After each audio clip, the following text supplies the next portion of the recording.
नमस्कार, economy today में आप सभी का स्वागत है। मैं हूं अजय मिश्र। कारोबार जगत की तमाम खबरों पर हमारी निगाह रहती है। 9:30 बज चुके हैं और आज है सप्ताह का पहला दिन। आपको बताएंगे कैसे आज बाजारों की शुरुआत हुई, लेकिन सबसे पहले नजर डालते हैं बिजनेस हेडलाइंस पर। आज की टॉप लाइंस में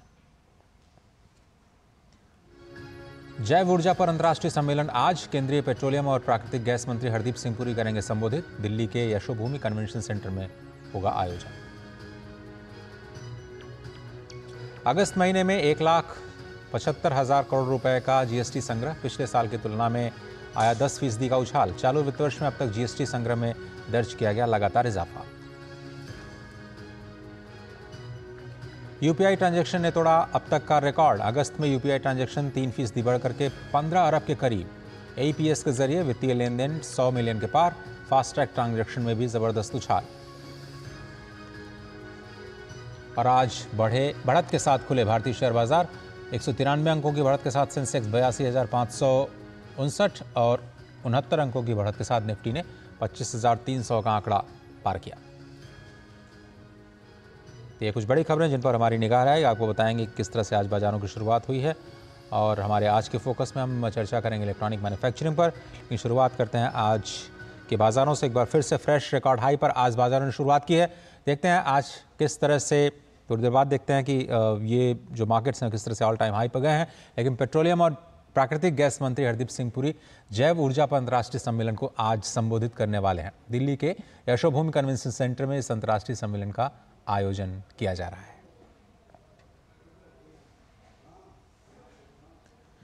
काफ़ी इंपॉर्टेंट इस लिहाज से क्योंकि जो देश की बायो इकॉनमी है उस पर लगातार सरकार का फोकस दिखाई दे रहा है और एनडीए 3.0 में ये एक प्रमुख फोकस स्पष्ट तौर पर नजर आ रहा है।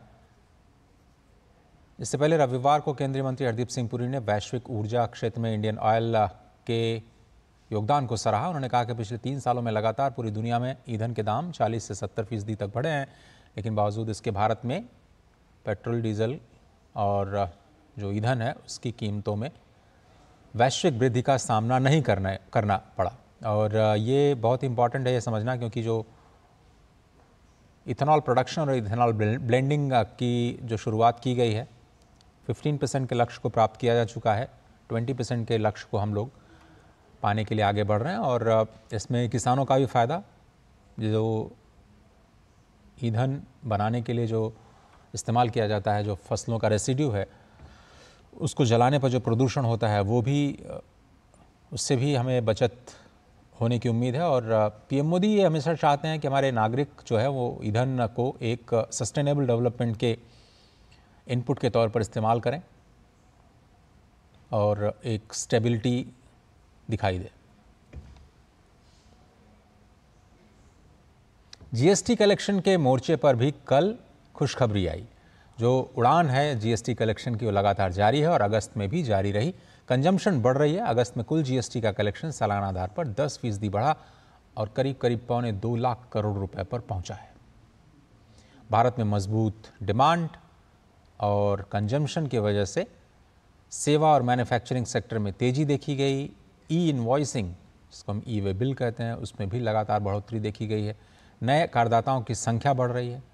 डिजिटलीकरण और पारदर्शिता आ रही है। कंप्लायंसेस बढ़ रहे हैं।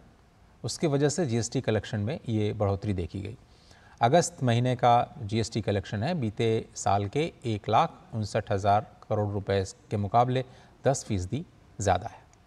अगस्त महीने में केंद्रीय जीएसटी कलेक्शन 39,000 करोड़ रुपए रहा और स्टेट जीएसटी के तौर पर 38,400 करोड़ रुपए का संग्रह किया गया। अगस्त 2024 में घरेलू राजस्व करीब 9% बढ़ा और 1.25 लाख करोड़ रुपए पर पहुंच गया है। वहीं अगर आप इंपोर्ट पर जीएसटी देखें तो वहां पर रेवेन्यू 12% बढ़ा है और ये करीब 50,000 करोड़ रुपए पर पहुंचा है। बीते अगर 7 सालों की बात करें तो जीएसटी कलेक्शन में 2 गुने से भी ज़्यादा की बढ़ोतरी हुई है। 90,000 करोड़ रुपए से शुरुआत की थी जुलाई 2017 में, लेकिन 7 सालों से भी कम का वक्त और अब ये 2 लाख करोड़ रुपए के आसपास अप्रैल में पहली बार पहुंचा, जब रिकॉर्ड बनाया जीएसटी संग्रह ने 2.1 लाख करोड़ के साथ में। और लगातार ये बढ़त देखी जा रही है। पहले 1 लाख करोड़ रुपए जो एवरेज है उसको पार किया जीएसटी कलेक्शन। उसके बाद 1.5 लाख करोड़ रुपए बीते अगर हम साल की बात करें तो 1.5 लाख करोड़ रुपए का मंथली एवरेज जीएसटी कलेक्शन में देखा गया। अब ये आंकड़ा 1.25 लाख करोड़ रुपए पर पहुंच चुका है।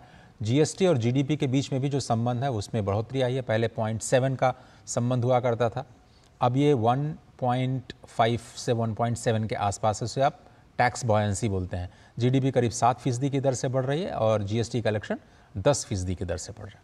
आगे बढ़ते हैं फास्टैग और जो यूपीआई है उसके जरिए जो डिजिटल ट्रांजैक्शंस किए जा रहे हैं उसमें भी लगातार बढ़ोतरी देखने को मिली। दरअसल पूरी दुनिया में जितने डिजिटल ट्रांजैक्शन हो रहे हैं उसके करीब आधे यानी 50% भारत में हो रहा है। लगातार यूपीआई से ट्रांजैक्शन का आंकड़ा बढ़ता जा रहा है।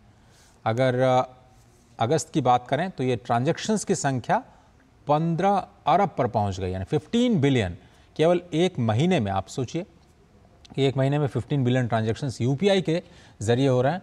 अप्रैल 2016 की शुरुआत के बाद यूपीआई ट्रांजैक्शन का ये सबसे बड़ा आंकड़ा है।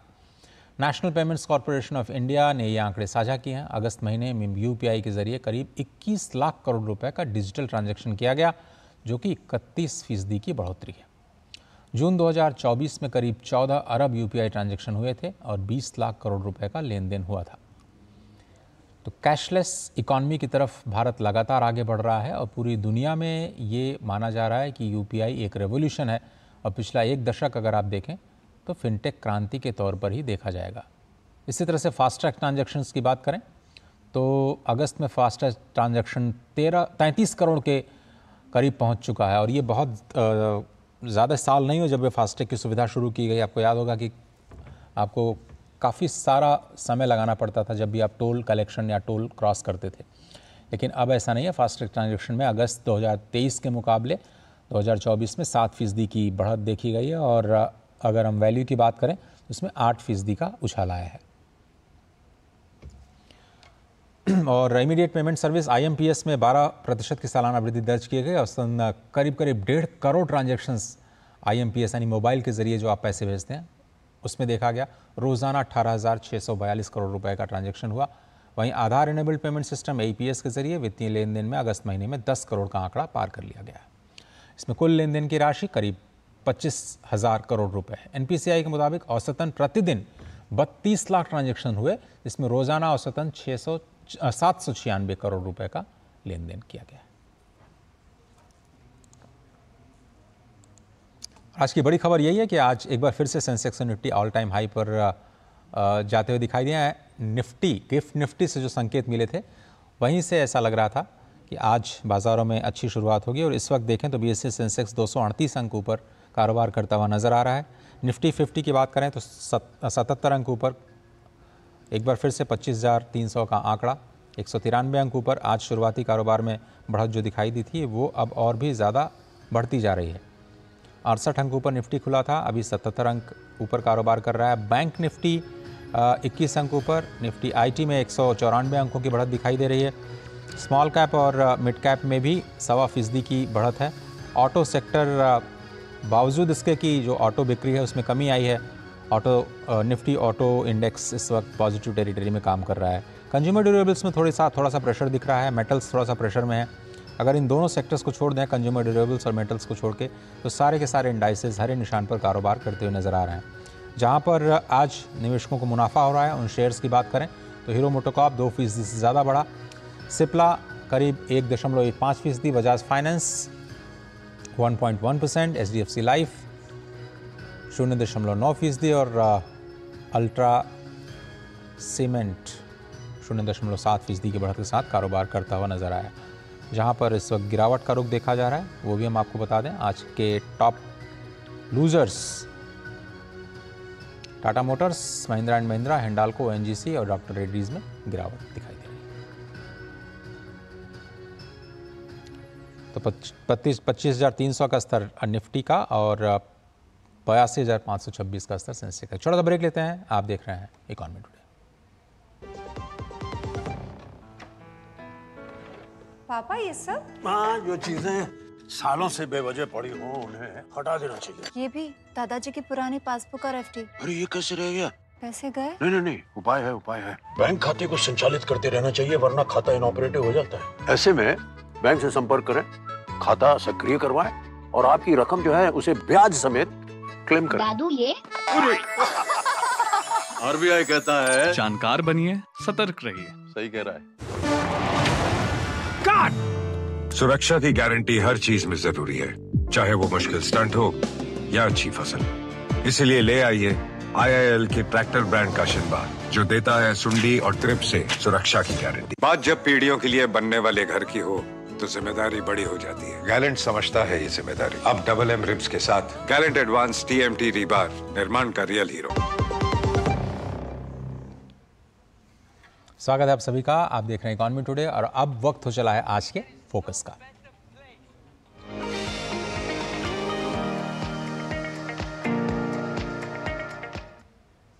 और आज हम बात करेंगे इलेक्ट्रॉनिक मैन्युफैक्चरिंग को लेकर के, क्योंकि इलेक्ट्रॉनिक मैन्युफैक्चरिंग के सेक्टर में एक बहुत बड़ा फोकस है। आपको याद होगा 2014 में देश में केवल 2 मोबाइल कंपनियां थीं, लेकिन आज इनकी संख्या 200 से ज़्यादा हो गई है। 99% मोबाइल अब देश में ही बनते हैं और देश में इलेक्ट्रॉनिक कंपोनेंट मैन्युफैक्चरिंग को बढ़ावा देने के लिए नई योजना आ रही है। आपको दिखाते हैं ये स्पेशल रिपोर्ट, उसके बाद हमारे आज के गेस्ट के साथ चर्चा करेंगे। सरकार देश में इलेक्ट्रॉनिक्स कंपोनेंट मैन्युफैक्चरिंग को बढ़ावा देने के लिए नई योजना लाने पर विचार कर रही है। केंद्रीय मंत्री अश्विनी वैष्णव ने ET लीडरशिप फोरम में अपने संबोधन के दौरान ये जानकारी दी है। उन्होंने बताया कि देश में प्रयोग किए जाने वाले 99% से ज्यादा मोबाइल अब भारत में ही बनते हैं और एप्पल अपने लेटेस्ट वर्जन के फोन की मैन्युफैक्चरिंग भारत में करने जा रहा है। साल 2014 में मोबाइल मैन्युफैक्चरिंग की कुल वैल्यू 19,000 करोड़ के करीब थी, जो 10 सालों में बढ़कर के 4 लाख करोड़ से ज्यादा हो गई है। We all know from practically minuscule to a large number today, almost 50 billion plus, and almost 99.1% of all the mobile phones that we use in India are today made in India. And this year, Apple will be manufacturing their latest model in India, right?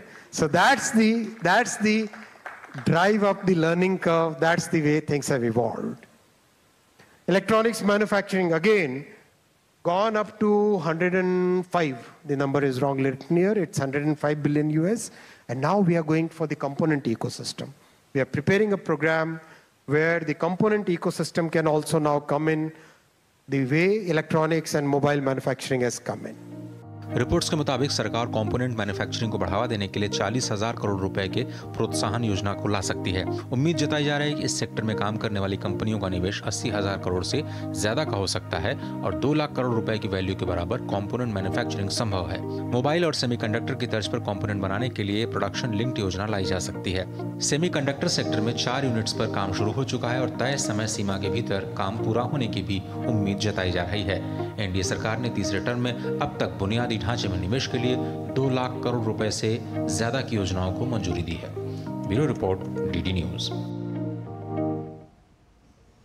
हमारे साथ जुड़ रहे हैं गुरुराज, जो कि managing director हैं Optimus electronics limited के। बहुत धन्यवाद गुरुराज जी, वक्त निकालने के लिए आपका बहुत बहुत शुक्रिया इकोनॉमी टुडे में आने के लिए। सबसे पहला सवाल तो मेरा यही कि इलेक्ट्रॉनिक मैन्युफैक्चरिंग तो सरकार का बहुत बड़ा फोकस है, ये तो हम लोग समझ चुके हैं और बार बार प्रधानमंत्री नरेंद्र मोदी या फिर अश्विनी वैष्णव जी सेमिकॉन जैसे बड़े मिशन की बात कर चुके हैं, लेकिन अब लग रहा है कि कंपोनेंट मैन्युफैक्चरिंग भी एक बड़ा फोकस होने जा रहा है।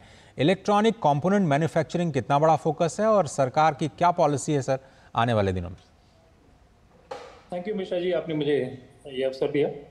सर, मैं इस बिजनेस में 20 साल से लगा हूँ और एक ज़माना था जब 20 साल पहले हम कहते थे कि इलेक्ट्रॉनिक्स मैन्युफैक्चरिंग होने वाली है इंडिया में, तो लोगों को यकीन नहीं होता था कि इलेक्ट्रॉनिक्स मोबाइल फ़ोन बन सकते हैं इंडिया में और कुछ भी बन सकता है। मगर आज समय ऐसा हो गया है कि प्रधानमंत्री जी लाल किले से इलेक्ट्रॉनिक्स मैन्युफैक्चरिंग के बारे में बात करते हैं और मेरा ये प्रैक्टिकल एक्सपीरियंस रहा है कि फ्रॉम SKD, जो कि बेसिक फ़ोन बनते थे, कंप्लीट किट्स दूसरे देश से आते थे, फिर CKD यानी कि मतलब कुछ पार्ट्स इंडिया में और कुछ पार्ट्स बाहर से, और अभी कंपोनेंट मैन्युफैक्चरिंग सिस्टम की बात की जा रही है। और हम, मेरे जैसे लोग और पूरी इंडस्ट्री बहुत खुश हैं इससे, क्योंकि इंडिया की बहुत सख्त ज़रूरत है कि हम कंपोनेंट मैन्युफैक्चरिंग इकोसिस्टम बनाए। अभी भी हमारा लोकलाइजेशन कंटेंट जो कहते हैं इंडिया में पार्ट्स बनते हैं, वो केयर ऑफ करीब सिर्फ 20% है, और बाकी सब हमें बाहर से मंगवाना पड़ता है। और तो इसलिए जो गवर्नमेंट अभी सोच रही है, और जो अश्विनी वैष्णव जी ने परसों उसका जिक्र किया, ये बहुत ज़रूरी है देश के लिए कि हम अपना ये आत्मनिर्भर भारत के नाते हम ये सब कंपोनेंट इकोसिस्टम इंडिया में बनाएं आगे जाके। तो ये जो अभी 20% कंपोनेंट जो आप कह रहे हैं मेड इन इंडिया है, उसको शायद 40% तक ले जाने की उम्मीद है। और थोड़ा सा अगर हम समझना चाहें सर कि हाँ प्लीज सर, इसमें 2-3 बातें। एक, her for example mobile phone का आप एग्जांपल लें तो करीब 30% 40% सेमीकंडक्टर्स होते हैं, जी पार्ट्स। ओके। फिर बाकी 30-40% बाकी मेमोरीज और जो हम कहते हैं कंपोनेंट्स वगैरह होते हैं, और बाकी मैन्युफैक्चरिंग कॉस्ट वगैरह। जी। तो सेमीकंडक्टर्स को तो देश आगे बढ़ा रही है, जो बहुत इंपॉर्टेंट है। और बाकी जो कंपोनेंट इकोसिस्टम है, जहाँ 30-40% या उसके करीब है, उससे ज़्यादा इंडिया में बनना बहुत ज़रूरी है, और उस पर अभी जोर दिया जा रहा है। क्योंकि आपने जैसे कहा पहले कि इलेक्ट्रॉनिक्स मैन्युफैक्चरिंग में तो वो करीब $50 बिलियन पहले था, करीब 7 साल पहले, और अभी इसका $100 बिलियन हो गया इंडिया में। तो अब टाइम आ गया कि हम अपनी इकोसिस्टम बनाए और हमें हमारे पार्ट्स बनाए। जैसे कि आप मोबाइल फ़ोन का एग्जांपल लें, तो हमारे जो कैमरा मॉड्यूल हैं, जहाँ कैमरा और फिर बैटरी है और फिर डिस्प्ले है, फॉर एग्जांपल मोबाइल फ़ोन पे, ये सब इंडिया में बने। ये बहुत ज़रूरी। गौरा जी, कितने नंबर ऑफ कंपोनेंट्स, मिसाल के तौर पर मोबाइल में अगर मैं समझना चाहूँ, कितने कंपोनेंट्स होते हैं? और एक सवाल और ये कि कंपोनेंट बनाने वाली कंपनियों की संख्या कितनी है अगर वॉल्यूम के लिहाज से बात की? मैं इसलिए पूछ रहा हूँ क्योंकि एम्प्लॉयमेंट जनरेशन की कितनी संभावनाएं हैं, उसको हम थोड़ा सा फिगर आउट करना चाह रहे हैं। सर, ये बोलना कि कितने कंपोनेंट होते हैं, ये फोन बाय फोन थोड़ा मुश्किल होगा। हाँ, मुश्किल है, क्योंकि अलग अलग फोन में अलग अलग नंबर ऑफ कंपोनेंट्स होते हैं। तो एग्जैक्ट नंबर बोलना थोड़ा ये होगा। मगर इसमें आपने जो कहा, ये बहुत सही बात कहा आपने, कि इसमें ये जो कंपोनेंट अभी तो जैसे आप कह रहे थे कि मुझे रफली जो मैंने सुना है कि 2 लाख एम्प्लॉयमेंट हुआ है सिर्फ मोबाइल फोन सेगमेंट में, बाकी इलेक्ट्रॉनिक्स का तो छोड़ दीजिए। जी। तो ये कंपोनेंट इकोसिस्टम इंडिया में लाने से डेफिनेटली आपने जो कहा, ये स्किल डेवलपमेंट और एम्प्लॉयमेंट अपॉर्चुनिटीज़ हैं, और उस एम्प्लॉयमेंट अपॉर्चुनिटीज़ को हमें यूज़ करने के लिए हमें स्किल डेवलपमेंट की ज़रूरत है। अगर स्टेट गवर्नमेंट्स को आपसे रिक्वेस्ट करूं कंपेयर करने के लिए, तो कहां पर आपको लगता है इकोसिस्टम ज़्यादा बेहतर है? स्टेट गवर्नमेंट्स की कितनी भूमिका है? आप बैंगलोर में भी काम कर चुके हैं, नोएडा में भी आप नया बेस बना रहे हैं, तो कैसा एक्सपीरियंस रहा आपका? सर, इंडिया में भी 2-3 बेस हैं जहां इलेक्ट्रॉनिक्स मैन्युफैक्चरिंग ज़्यादा बन रहा है। एक है बैंगलोर, जहां आईफोन्स बन रहे हैं। दूसरा है तमिलनाडु, जहां इलेक्ट्रॉनिक्स मैन्युफैक्चरिंग चल रही है। तीसरा है श्री सिटी, आंध्र प्रदेश, उधर इलेक्ट्रॉनिक्स प्रोडक्ट बन रहे हैं। और चौथा है नोएडा, जहां में हमारे जैसे कंपनी, ऑप्टिमस जैसे कंपनी इलेक्ट्रॉनिक्स प्रोडक्ट्स बना रहे हैं। और ये जो 4 मेजर हब्स हैं, और हमारे नोएडा में तो बहुत सी आप जाते हैं मोबाइल कंपनीज मैन्युफैक्चरिंग यूनिट्स है, जहां बहुत हाई वॉल्यूम मैन्युफैक्चरिंग चल रहा है। और इसके नाते मेरा सोच है कि इन चारों मतलब एरियाज में, जो रीजनल प्लेसेस में मैं बता रहा हूँ, उधर इलेक्ट्रॉनिक्स इकोसिस्टम बनेंगे। और आपका एक क्वेश्चन था कि स्टेट गवर्नमेंट का क्या रोल है? स्टेट गवर्नमेंट का बहुत इंपॉर्टेंट रोल है मिश्रा जी, क्योंकि पॉलिसीज बनते हैं सेंटर में, मगर पॉलिसीज इंप्लीमेंट होते हैं स्टेट्स में।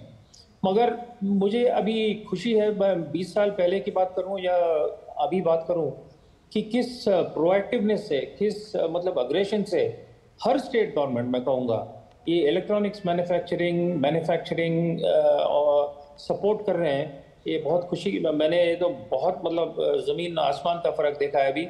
और हर स्टेट गवर्नमेंट अभी बहुत प्रोएक्टिव है ये इलेक्ट्रॉनिक्स मैन्युफैक्चरिंग को बढ़ावा देना, क्योंकि इन्वेस्टमेंट भी आती है और जॉब्स भी आती है। ये गुरुराज जी, अगर हम चलते चलते आपसे ये समझना चाहें कि अभी जो आप कह रहे हैं कि हम 20% मेक इन इंडिया कर रहे हैं, 80% इंपोर्ट कर रहे हैं, क्या हम अगले 5 सालों में या 10 सालों में उस दिन की कल्पना कर सकते हैं जब हम वर्ल्ड को सप्लाई करते हुए नजर आएंगे, जिस तरह से हमने मोबाइल में करके दिखाया मेड इन इंडिया, उसी तरह से हम design in India, made in India, फिर एक्सपोर्ट फ्रॉम इंडिया, इस सपने को हम पूरा कर पाएंगे? मिश्रा जी, आप देखिए तो मोबाइल फ़ोन अगर देखिए तो फॉर एग्जांपल अभी रिपोर्ट हुआ है कि एप्पल ने करीब $16 बिलियन के प्रोडक्ट्स एक्सपोर्ट किए हैं। तो फ़ोन कंप्लीट प्रोडक्ट्स के एक्सपोर्ट तो बहुत हो रहे हैं, एमएसएमईज में भी हो रहे हैं, बड़े कंपनीज में भी हो रहे हैं। और अगर आपका क्वेश्चन रहा कि क्या हम कंपोनेंट्स एक्सपोर्ट कर सकते हैं 5 साल में, डेफिनेटली। इसका कारण ये है कि जब ये कंपोनेंट इकोसिस्टम आता है और जब ये इन्वेस्टमेंट्स आती हैं, ये सिर्फ लोकल मार्केट के लिए नहीं किया जाता है, ये ग्लोबल मार्केट में को मन में रखते हुए वो बड़े बड़े इन्वेस्टमेंट किए जाते हैं ताकि लोकल मार्केट की भी उसको सप्लाई हो और इंटरनेशनल मार्केट की भी सप्लाई हो। फिर जो इकोनॉमीज ऑफ स्केल कहते हैं मिश्रा जी, हम इंग्लिश में, इकोनॉमीज ऑफ स्केल मिले तो इन्वेस्टर आगे आके इन्वेस्ट करता है और इसके कारण इंडिया में भी सप्लाई होना इम्पोर्टेंट है, मगर एक्सपोर्ट इक्वली इम्पोर्टेंट है, तभी इन्वेस्टर आके इधर इन्वेस्ट करेगा कंपोनेंट इकोसिस्टम में। फाइनली जो लोग अभी यंग हैं और इलेक्ट्रॉनिक मैन्युफैक्चरिंग की दुनिया को अपना करियर बनाना चाहते हैं, उनके लिए आपका क्या मैसेज होगा गुरुराज जी? मिश्रा जी, हम एक बात देख रहे हैं इधर कि बिजनेस तो बहुत है इलेक्ट्रॉनिक्स मैन्युफैक्चरिंग में, मोबाइल में, इलेक्ट्रॉनिक्स प्रोडक्ट्स में, मगर लोगों की बहुत कमी है। चाहे वो टेक्निकल एरियाज में हो, टेस्टिंग, क्वालिटी या प्रोडक्शन में ट्रेंड पीपल की बहुत कमी है। तो एम्प्लॉयमेंट अपॉर्चुनिटीज़ की तो मतलब लिमिट ही नहीं है। हमारे हाथ में है कि हम ट्रेनिंग करें, स्किल डेवलपमेंट सेंटर्स बनाएं और जो स्किल गैप है अभी, नंबर ऑफ पीपल, जो स्किल गैप है, क्वालिटी और क्वांटिटी हम आगे बढ़ाएं, क्योंकि अगर वो हम स्किल डेवलपमेंट करते हैं फिर ही ये जो ग्रोथ अपॉर्चुनिटीज़ दिखाई दे रहे हैं वो सस्टेनेबल होगा। ये गुरुराज जी, बहुत धन्यवाद वक्त निकालने के लिए और अपने वैल्यूएबल इनपुट्स इस कार्यक्रम में देने के लिए आपका बहुत बहुत शुक्रिया। आपका फिलहाल आज के फोकस में सिर्फ इतना ही, लेकिन इकॉनमी टुडे के आज के इस अंक में सिर्फ इतना ही। चलते चलते आपको छोड़ जाते हैं कारोबार जगत की दूसरी खबरों के साथ, लेकिन आप बने रहिए डीडी न्यूज़ के साथ। पूरी टीम को दीजिए इजाज़त, नमस्कार। भारत का इस साल की पहली छमाही यानी जनवरी से जून 2024 के दौरान अमेरिका और नीदरलैंड सहित 151 देशों के साथ व्यापार फायदे में था। दूसरी ओर देश को चीन और रूस सहित 75 देशों के साथ व्यापार घाटे का सामना करना पड़ा। शोध संस्थान ग्लोबल ट्रेड रिसर्च इनिशिएटिव ने ये जानकारी दी और कहा कि भारत को कच्चे तेल और कोयले के आयात से होने वाले व्यापार घाटे के बारे में चिंता करने की कोई जरूरत नहीं है। अग्रणी वाहन निर्माता कंपनी मारुति सुजुकी, हुंडई और टाटा मोटर्स की बिक्री अगस्त में कम हुई है। इन कंपनियों ने मांग में गिरावट के कारण वाहनों की आपूर्ति में कटौती की है और डीलर स्तर पर स्टॉक घटा है। बाजार की अग्रणी कंपनी मारुति सुजुकी इंडिया की कुल घरेलू यात्री वाहन की बिक्री अगस्त में 8% गिरकर 1.43 लाख रही। वहीं हुंडई की घरेलू बिक्री अगस्त में 8% गिरकर 49,525 इकाई रही, जबकि टाटा मोटर्स की बिक्री पिछले महीने 3% की गिरावट के साथ 44,142 इकाई पर रही। केंद्रीय श्रम और रोजगार मंत्री डॉक्टर मनसुख मांडविया ने एक समीक्षा बैठक में गिग और प्लेटफॉर्म श्रमिकों को सामाजिक सुरक्षा लाभ प्रदान करने के लिए प्रतिबद्धता जताई। उन्होंने कहा कि हम ये सुनिश्चित करने के लिए प्रतिबद्ध हैं कि भारत में प्रत्येक श्रमिक को, चाहे उनकी रोजगार स्थिति कुछ भी हो, सामाजिक सुरक्षा का अधिकार दिया जाए। फाइनेंसिंग 3.0 समिट का आयोजन आज मुंबई में होगा। भारत सरकार के मुख्य आर्थिक सलाहकार डॉक्टर वी अनंत नागेश्वरन शिखर सम्मेलन की अध्यक्षता करेंगे। इंडियन ऑयल कॉरपोरेशन के विपणन निदेशक वी सतीश कुमार ने रविवार को कंपनी के चेयरमैन का अतिरिक्त प्रभार संभाल लिया। उन्होंने एस.एम. वैद्य का स्थान लिया है, जिन्होंने शनिवार को इस्तीफा दे दिया था। इंडिगो एयरलाइंस ने श्रीलंका के उत्तरी प्रांत में स्थित जाफना के लिए सीधी उड़ानें शुरू कर दी। इसके पहले केवल कोलंबो के लिए ही उड़ानें थीं। ये एयरलाइंस के तेजी से बढ़ते नेटवर्क में 34वां अंतर्राष्ट्रीय और कुल 122वां गंतव्य है। सिनेमाघर चलाने वाली पीवीआर आइनॉक्स ने वित्त वर्ष 2024-25 में घाटे में चल रही 70 स्क्रीन्स को बंद करने की योजना बनाई है। अपनी ताज़ा वार्षिक रिपोर्ट में कंपनी ने मुंबई, पुणे और वडोदरा जैसे प्रमुख स्थानों में कुछ परिसंपत्तियों की मोनेटाइजेशन की योजना बताई है। कंपनी वित्त वर्ष 2024-25 में 120 नई स्क्रीन्स जोड़ेगी। लगभग 40% नई स्क्रीन दक्षिण भारत में खोली जाएंगी। रोजमर्रा के उपयोग वाली घरेलू वस्तुएं बनाने वाली FMCG company Tata consumer product limited ने NCLT और अन्य नियामकीय मंजूरियां प्राप्त करने के बाद अपनी 3 कंपनियों का विलय कर दिया है। टाटा समूह की FMCG इकाई के एक बयान के अनुसार TCPL ने Tata consumer soulful private limited, NourishCo beverages limited और टाटा स्मार्ट फूड्स लिमिटेड का कंपनी में विलय कर दिया है। भारतीय पूंजी बाजार में विदेशी संस्थागत निवेशकों FII ने अगस्त में 25,493 करोड़ रुपए का शुद्ध निवेश किया। CDSL के मुताबिक ये लगातार तीसरा महीना है जब FII ने शुद्ध रूप से बाजार में खरीदारी की है। FPI के बाजार में निवेश जारी रखने से भारतीय शेयर बाजारों ने पिछले सप्ताह नया रिकॉर्ड बनाया और BSE का सेंसेक्स और निफ्टी नई ऊंचाइयों को छूने में कामयाब रहे। संचार मंत्री ज्योतिरादित्य सिंधिया ने कहा कि भारतीय डाक पेमेंट बैंक में अब तक 9 करोड़ 88 लाख बैंक खाते खोले गए हैं। सुगम और सस्ती सेवाओं के जरिए वित्तीय लक्ष्य को पूरा करने में बैंक की भूमिका का उल्लेख करते हुए उन्होंने बताया कि इस बैंक के जरिए विभिन्न योजनाओं के लाभार्थियों को 45,000 करोड़ रुपए हस्तांतरित किए गए। विमान ईंधन के दाम रविवार से घटाए गए हैं। इससे यात्रियों को विमान किराए में राहत मिलने की उम्मीद है। रविवार को दिल्ली में विमान ईंधन की कीमत 5% कम होकर 93,480 रुपए प्रति लीटर हो गई। मुंबई में विमान ईंधन सस्ता होकर 87,432 रुपए प्रति लीटर और कोलकाता में 96,298 रुपए और चेन्नई में 97,064 रुपए प्रति लीटर पर आ गया। तेल कंपनियों ने वाणिज्यिक LPG गैस सिलेंडर की कीमतों में संशोधन किया है। 1 सितंबर से दिल्ली में 19 किलोग्राम वाले वाणिज्यिक LPG गैस सिलेंडर की कीमत में 39 रुपए की बढ़ोतरी की गई है। 19 किलोग्राम वाणिज्यिक LPG सिलेंडर की दिल्ली खुदरा बिक्री कीमत रविवार से 1,691 रुपए से ज्यादा है।